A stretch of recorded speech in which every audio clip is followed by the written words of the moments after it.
ادامه برنامه‌های رادیوی تاجیکستان.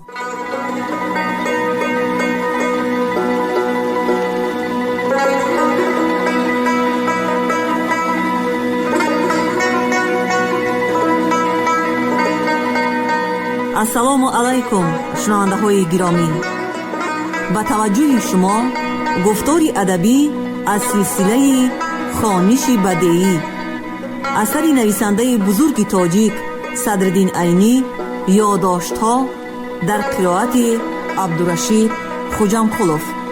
قسم دو، گفتاری 41. دیگری آنها 6 نفر بوده، آدمانی سر و پا برهنه دیهاتی صحرایی بخارایی بودند که سنی آنها را از 30 ساله تا 45 ساله تخمین کردن ممکن بود.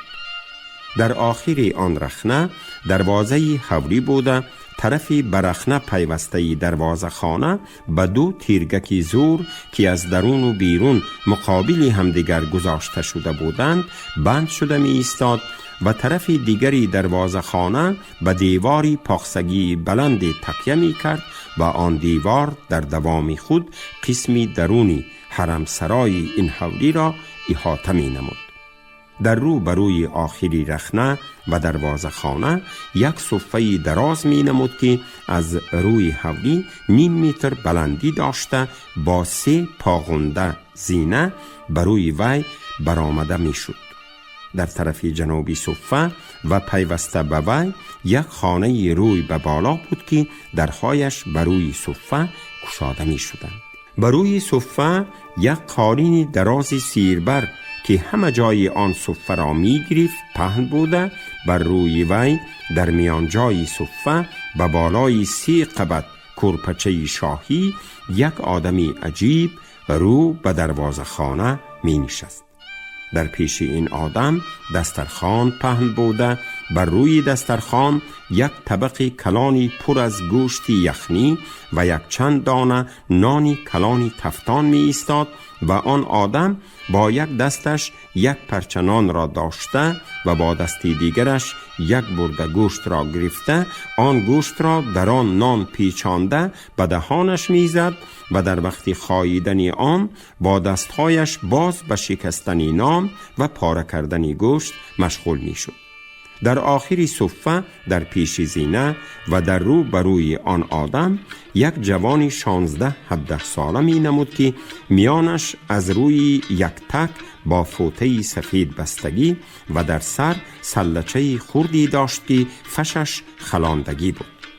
در پهلوی این جوان که 2 زانو می نشست یک چاینیک چای و بر روی یک لعلیچه یک پیاله بود.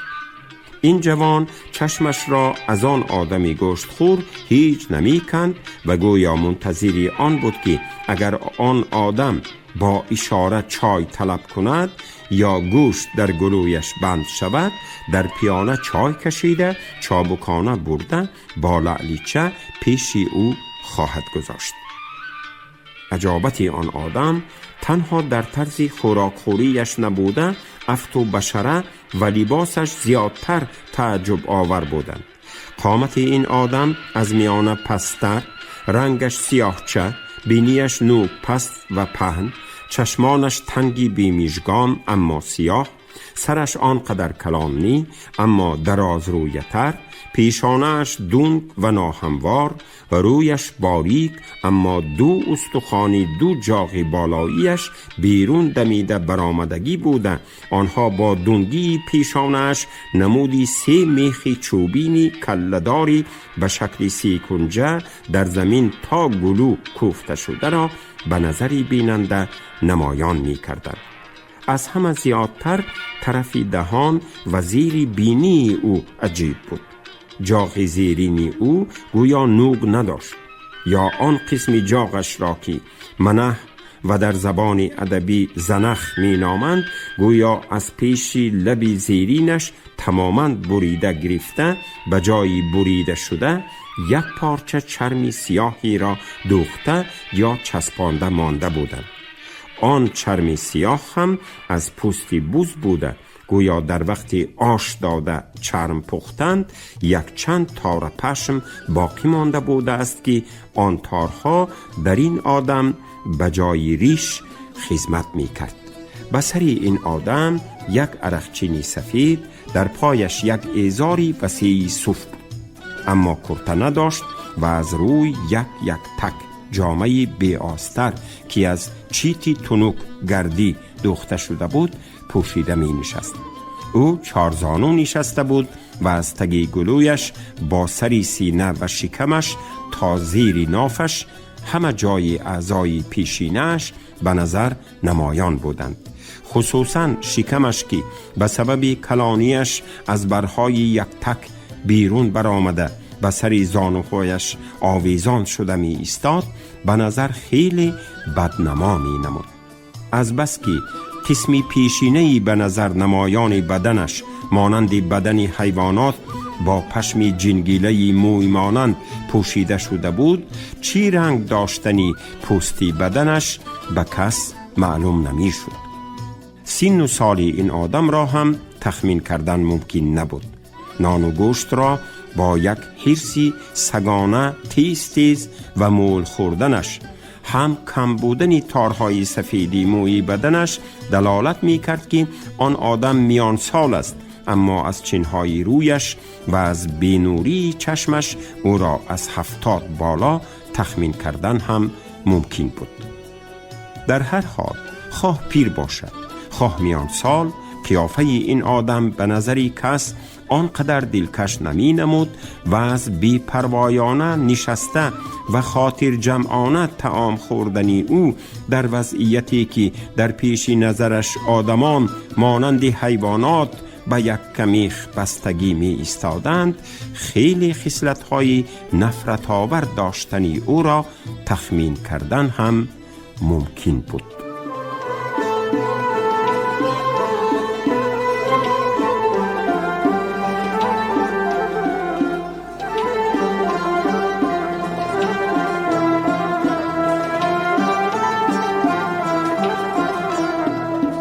من کی بودنی آن آدم و چی بودنی آن احوال را از پیرک پرسیدم. او جواب داد: این آدم را حیدرقل چوچقه می گویند که از هم قبیلگان امیر و یک آدم بسیار معتبری او می باشد و در دربار امیر دیگر کسی نیست که در مرتبه و اعتبار به وی برابر آید. او در زمان امیر مظفر به سبب کارنامه نشان دادنش در جنگ‌های خوقند از امیر یرلیغ ترخانی گرفته بوده است. او موافق آن یرلیغ از هر گونه بازخواست‌ها آزاد است. او هر کاری کند، حتی آدمان را کشد هم، نه امیر، نه وزیر، نه قاضی کلام به او چیزی گفته نمی توانستند. او در قرشی، در اطراف بخارا و در تومنها بسیار دیهه ها را به طرز تنخواه صاحب است که مالیات آن دیهه ها را با دلخواه خودش خود انداشته می گرفته است. پیرک بعد از گفتن احوال تاریخی و منصب حیدرقل چوچقه درباره آدمانی در پیش میخ بسته شده علاوه کرده گفت: من شنیده بودم که اگر حیدرقل چوچقه آدمان را در امارت خود و یا در یگان کاری دیگری خود کار فرماید مزد نمی دهد و اگر آنها مزد طلب کرده نینک شخی نمایند از خانهش زده پیش می کند و اگر با زدن هم نروند در یک کمیخ بسته مانده چند روز گرسنه دست می گیرد که در آن وقت خود آنها خوش و خرسندانه از دعوای مزدگیری گذشته خلاص شده می رفتند. اما نمی دانم که این آدم ها را به چی سبب بسته مانده باشد. من هرچند آن روز یکم بار حیدرقل چوچقه و حولی او را دیده باشم هم، خواه در شهر باشد خواه در صحرا، درباره او بسیار چیزها را شنیده بودم. من در اینجا آن چیزهای خودم شنیدم را خلاصه کرده و معلوماتی از پیرک گرفتم علاوه می کنم تا که ترجمه حال آن آدم یک درجه پررتر شود. از روی شنیدم پدری حیدرقل چوچقه از قرشی از قبیله منغید بوده چنان که پیرک گفت به امیران بخارا هم قبیله بوده است. او یعنی پدری حیدرقل چوچقه چارواداری بسیار کلان بوده. چاروای او در ایام تابستان در بین قرشی و شهری سبز، در کنارهای قشقدریا، در زهکشها، کولها و عموماً در جاهای سیراب و علف می چریده است.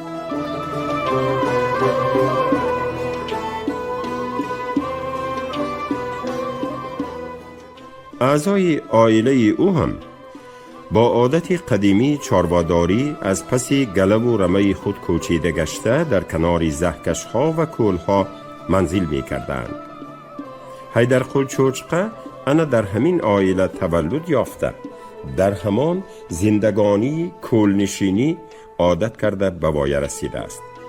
اما از آنجا که او از همان وقتی جوانیش سر کرده بد معامله، ویرانکار و خراب کننده زراعت‌های مردم با چارواهای خود بوده است، هم قبیلگان خودش لقب خوکی را به او مناسب دیده در زبان خود او را حیدرقل چوچقه گفتند که حیدرقلی خوک گفتن است. حیدرقل چوچقه بعد از به کمال رساندن بدکرداری های خود به دربار امیر جلب گردیده به سفرهای حربی خوقند اشتراک کننده شده است. در آن سفرهای حربی نظر به قول بعضی ها چنانکه از پیرک نقل شد کارنامه ها نشان داده و نظر به عقیده بعضی حقیقت بینان کردارهای خوکانه او به امیر مظفر خوش آمده او را با یرلیخی ترخانی سرفراز کرده است. چون در استقامت بخارا مجبور شده است عادتی پیشتری کولنشینی خود را ترک کرده نتوانسته، برای باششگاه دائمی خود همان کولی بیرونی دروازه امام را انتخاب نموده در آنجا برای خود قصر بنا کرده است. از بس که آنجا کول و زمینش سوستی آبچلاق است، عمارت آنجا دیر نمی پاییده است. اما از آنجا که حیدرقل چوچقه به اوستا و مردکاران مزد نداده کار می فرموده است، از وجه زود خراب شدن عمارتهایش غم نمی خورده است.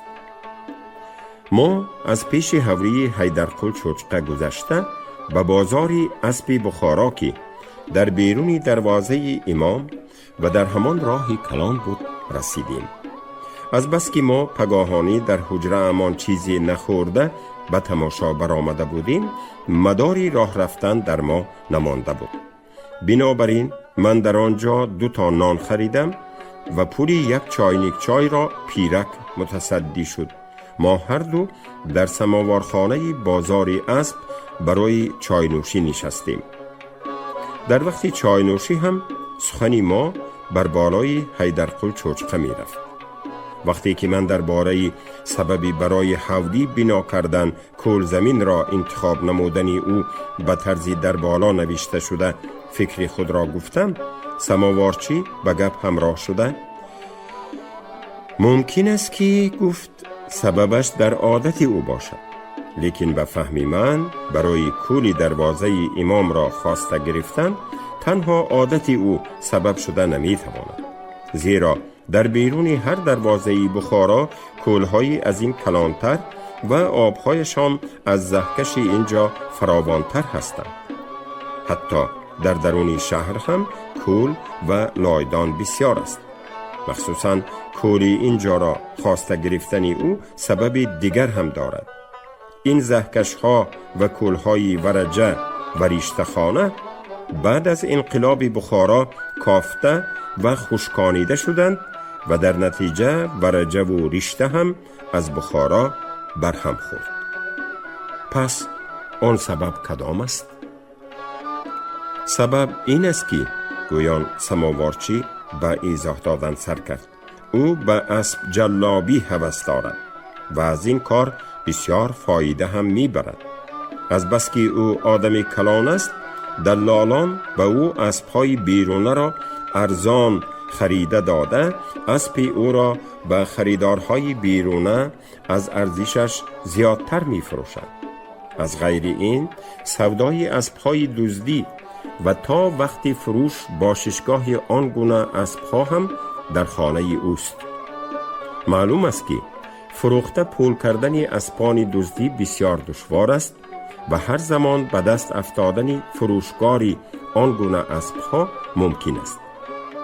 اما اسب دزدی که در حولی حیدرقل چوچقه باشد و در آنجا سودا شود، اگر صاحبش به بالای سودا باشد هم کاری کرده نمی تواند. حتی این اسب از آنی من بود گفته لب کشاده هم نمی تواند. کدام صاحب اصلی اسب که این گونه بی احتیاطی کند، جزای وی در یک کمیخ بسته تا 1 هفته گرسنه دست گرفتن یا به زندان امیر فرستادن است. در این گونه سوداها البته نیمه پولی اسب به حیدرقل چوچقه می رسد. به جلاب و دلال اسب دزدی فروش هم این کار فایده ناک است. نیمه پولی اسب از دستشان رود هم از دستگیر شدن ایمن می باشند. من دیدم که سماوارچی از سیرهای درونی حیدرقل چوچقه خبردار است. از وی درباره آن آدم‌هایی که آن روز در یک کمیخ‌های وی بستگی بودند معلومات پرسیدم. شاید اینها هم استا و مردکارانی باشند که در وی کار کرده از وی مزد طلب کرده باشند، گفته فکر بیان نمودم. سماوارچی گفت درست است که اینها هم از جمله همان کسانی می باشند که در وی کار کردند، لیکن اینها نه برای مزد طلب کردنشان بسته شدند، چون که آنها از مزد کاری خود کیها گذشتند، بلکه حیدرقل چوچقه از اینها تاوان دیوارهای پاخسه خراب شده اش را می طلبد و آنها داده نمی توانند. بنابراین 1 هفته باز در یک کمیخ بسته شده خوابیدند. مگر آن دیوارهای خراب شده را آنها غلطاندند؟ من تعجب کنان پرسیدم. نه، گفت سماوارچی و ایضاح داد. آن 2 نفر ترکمن استای دیوارزن می باشند که استاهای ترکمن در پاخسه زنی مشهورند. آن 6 نفر مردکارانی صحرایی اند که همین تابستان آزاد با آن استاها در دیوارزنی های دهقانان اطراف شهر کار کردند. آنها در مابین کول و حوری او 3 پاخسه دیوار زده داده اند و در بین حوری و زهکش هم 1 پاخسه دیوار کشیدند. از بس که دیواری پاخسه به جای زه کشیده شده است، ته کرسیش نم کشیده سست گردیده، باری وزنین بالای خود را برداشته نتوانسته غلطیده است. صاحب کار در وقت این کار از آن بدبختان فهمیده گرفته بوده است که این تابستان هر کدام آنها از مهنت سیاه خود 100 تنگه 200 تنگه یافتند. او در فکریان افتاده است که آن پول را از دست اینها گرفته سر دهد. وقتی که دیوار غلطیده است، برای به دست آوردن پول کاری آنها بهانه خوبی پیدا شده است. حیدرقل چوچقه برای دیواری غلطیده آنها را عیبدار کرده تاوان طلبیده است. چون آنها ندادند، به یک کمیخشان بسته مانده است. هر روز 2 بار آنها را همچین کاری می کند.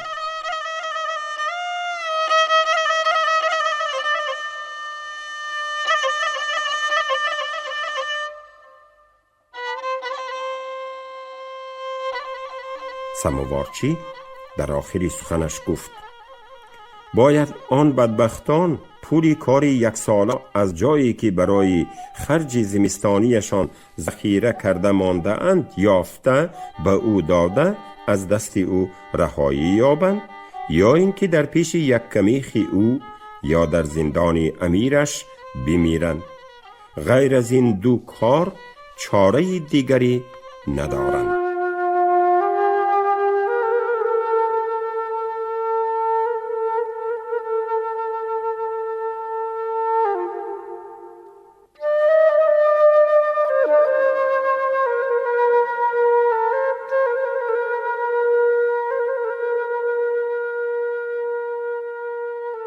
کفنگدایی بای بچه های جناب عالی.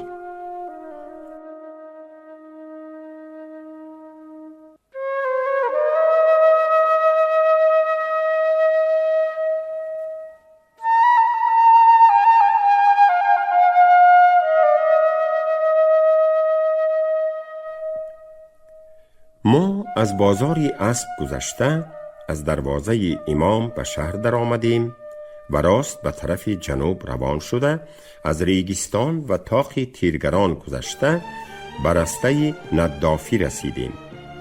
در آنجا از دور گروهی آدمان را دیدیم که در پیش حمام تقمدوزی در کوچه کلان غون شده بودند و با هم نزاع، مناقشه و جنجال می کردند.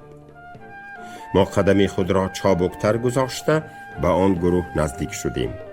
در آنجا بای بچه های جناب عالی از دو طرف کوچه را بند کرده بودند و هر یکی از آنها با یک دست خود از دامن یکی از راهگذران پیچانده گرفته بود و دست دیگرش را به سری کلی برهنه‌اش زده گرفته به جامه و دست و گردن آن راهگذر مالیده ایستاده فریاد می کرد: زود باش، برای 3 مرده 3 تنگه کفن پولی بیدی، وگرنه همین دستم را به دهانت می اندازم. رونده اگر پول داشته باشد در حال طلب آن کلبچه را به جا می آورد. اگر پولش کم باشد با تلاش و جنجال بسیار با 2 تنگه یا 1 تنگه و هیچ نباشد با نیم تنگه او را راضی کرده از دست او رهایی می یافت. اگر رونده در جیب خود هیچ پول نداشته باشد، بای بچه دست خود را باز یک بار دیگر به سر خود سخت زده آن دست را به لب و دهان رونده می مالید و پس از آن او را سر می داد و منتظر آمدن رونده نو شده می ایستاد. ما به آن گروه نزدیک رسیده از بین آدمان به میدانچه‌ای که بای بچه های جناب عالی دو طرف کوچه را با صف خود بسته در پیش گلخنی حمام به وجود آورده بودند چشم انداختیم. در آنجا بروی 3 زنبر 3 مرده خونالود می خوابید.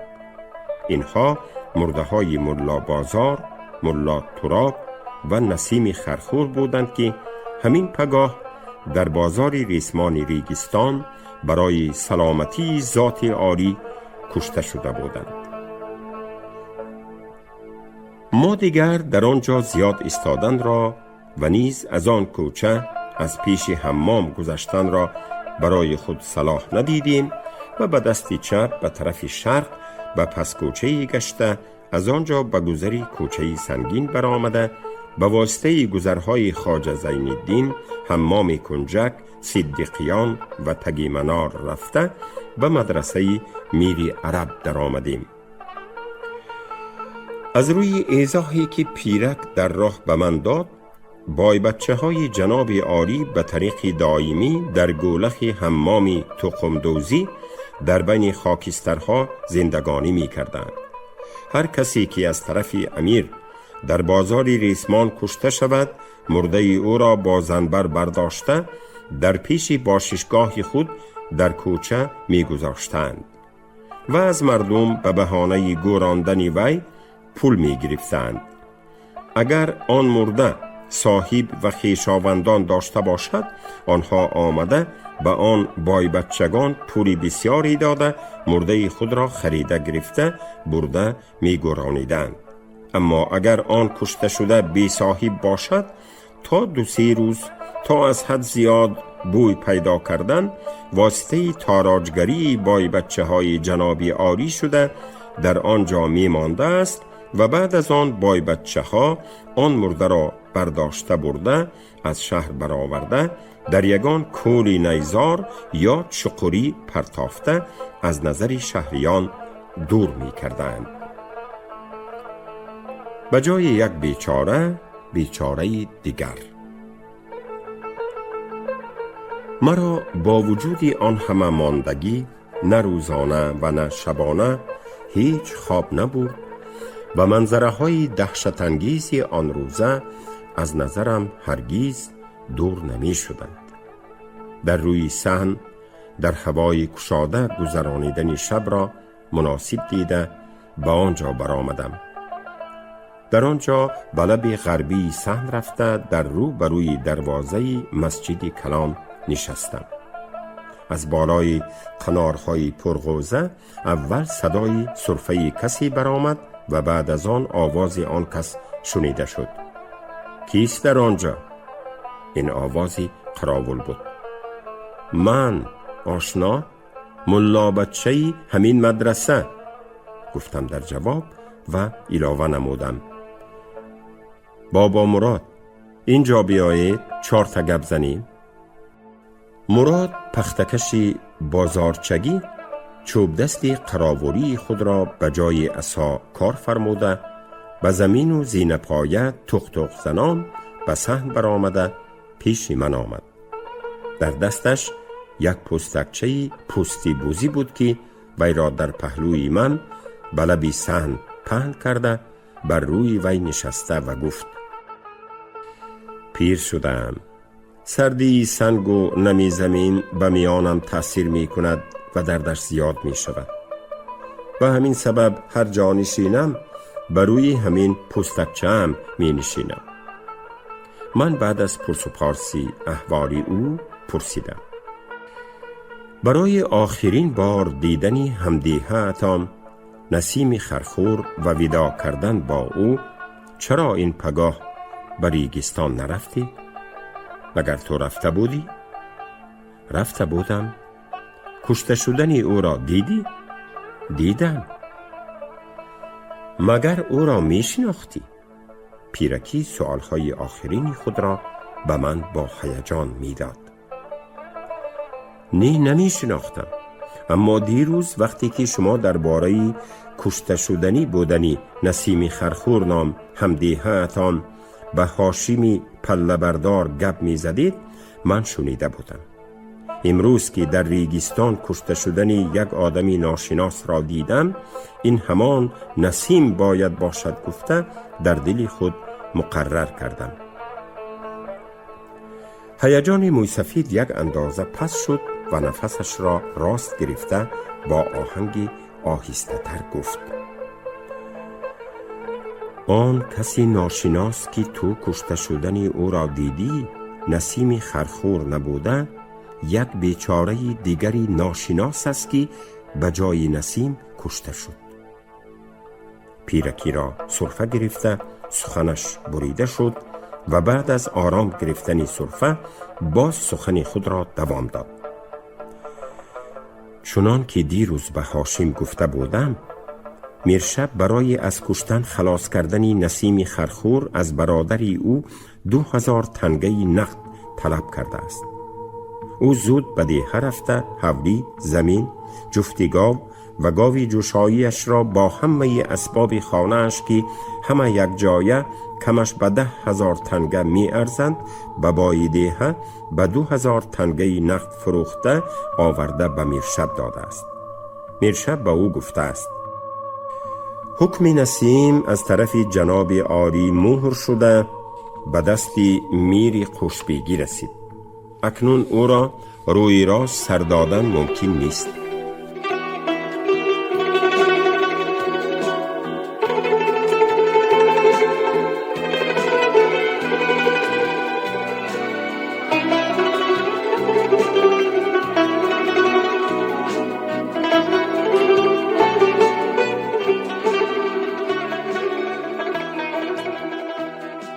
شما گفتار 41 رو از روی اثری نویسنده بزرگ تاجیک صدرالدین عینی یادداشت‌ها شنیدید. راوی عبدالرشید خوجامقولov، کارگردان شیرعلی نغزلی.